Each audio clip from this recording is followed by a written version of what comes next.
আসসালামু আলাইকুম, সবাই কেমন আছেন? আজকে আমাদের এলাকায় অনেক বৃষ্টি হয়েছে। দেখেন, বৃষ্টিতে রাস্তাঘাট পুরো ডুবে গেছে। এখন এই বৃষ্টির মাথায় আমি এখন বাজারে যাচ্ছি বাজার করতে। ঘরে তেমন কিছু বাজার নাই, এই জন্য এই যে বাজারে চলে আসছি। এখান থেকে শাপলা ফুল কিনছি, তারপরে কয়েক রকমের শাক কিনে আনছি। শাক খেতে আমার খুব ভালো লাগে, মানে শাক সবজি অনেক পছন্দ। তারপরে যে কলা কিনছি, এখানে কলাগুলো অনেক ভালো, আর দেখতে দেখেন কত সুন্দর লাগছে, একদম ছোট ছোট কলাগুলো অনেক স্বাদ। তারপরে এখানে হরেক রকমের প্লাস্টিকের জিনিস বিক্রি করছিল। আমি কয়েকটা প্লাস্টিকের জিনিস নিয়েছি। তারপরে ফুচকা খেলাম, আমার ফুচকা অনেক প্রিয়।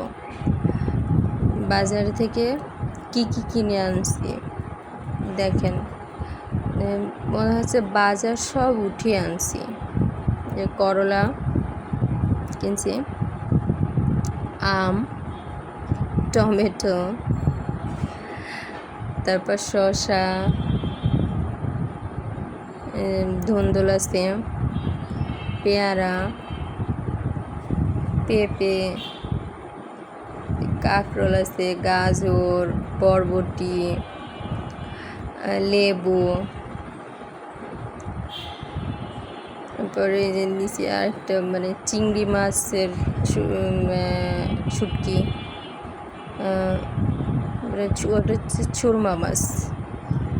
এই যে এতগুলা বাজার করে আনছি। তারপরে যে প্লাস্টিকের ঝুড়ি দেখবেন না, ওখান থেকে যে কয়েকটি প্লাস্টিকের ঝুড়ি কিনে আনছি। এগুলো আমার খুব ভালো লাগে, আমি দেখলেই মানে কিনে নিয়ে আসি। ঘরে সাজিয়ে রাখলেও ভালো লাগে।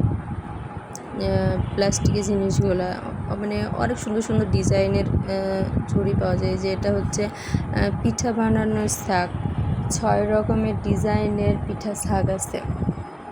তারপরে একটা কলমের ঝুড়ি, মানে কলমও রাখা হবে, ড্রেসিং টেবিলের সামনে রাখলে অনেক কিছু রাখা হবে। এটা একটা ছোট্ট প্লাস্টিকের ঝুড়ি, সাজিয়ে রাখা যাবে এটাও। তারপরে এটা একটা বড় ঝুড়ি, সবজি রাখা যাবে।